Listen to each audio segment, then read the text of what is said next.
শাকিব খান, বুবলি আপু, মেহজাবিন এদের মতন ভালো ভালো যারা ক্যারেক্টার নিয়ে কাজ করে তাদেরও একটা রিল ছেলে দেখি পচা পচা মানে কন্ট্রোভার্সি। এটা আমি সবার দৃষ্টি আকর্ষণ করি যে আসলে যেমন ধরেন আমি আজকে কিন্তু আমি একটা প্রোগ্রাম থেকে এসেছি।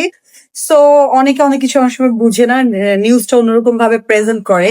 তো আমাদের আসলে যারা ভাইরা আছে একটু সুন্দরভাবে প্রেজেন্ট করলে বেটার হয়। প্রতিদিন কতবার চললে শিখাতো? অনেক অনেক কতবার আনুমানিক?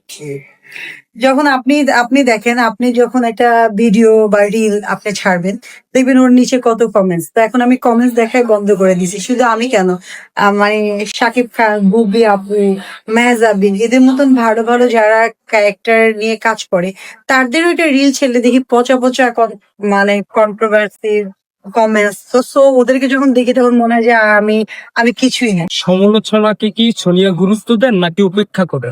উপেক্ষা করি, আমি গুরুত্ব দিই না। কারণ আমাকে আপনি দেখেন মেগা স্টার শাকিব খান, উনার একটা পোস্ট করলেও যদি সাপোজ 100টা কমেন্টস আসে, তার মধ্যে 30টা বাজে কমেন্টস করে।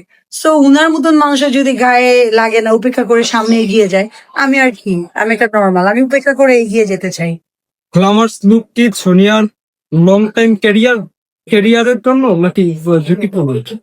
আমি একটা কথা বলি, আমি একটা কথা বলি, সেটা হলো কি, যে কোনো সেক্টরে আপনি মডেলিং বলেন, ডান্স বলেন বা যে কোনো সেক্টরে বলেন, এটা সৌন্দর্যর পাশাপাশি আপনাকে অবশ্যই শিখে আসতে হবে।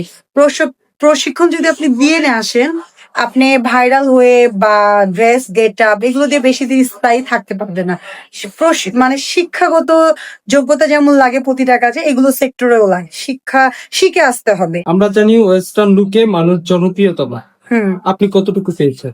কেন, এই যে রুনা খান আপু, উনি তো শাড়ি পরেও ভাইরাল হয়েছে না? তো ওয়েস্টার্নে যে ভাইরাল হবে বা শাড়ি পরলে ভাইরাল হবে না এরকম কিছু না, যে যার কাজের জন্য ভাইরাল হবে।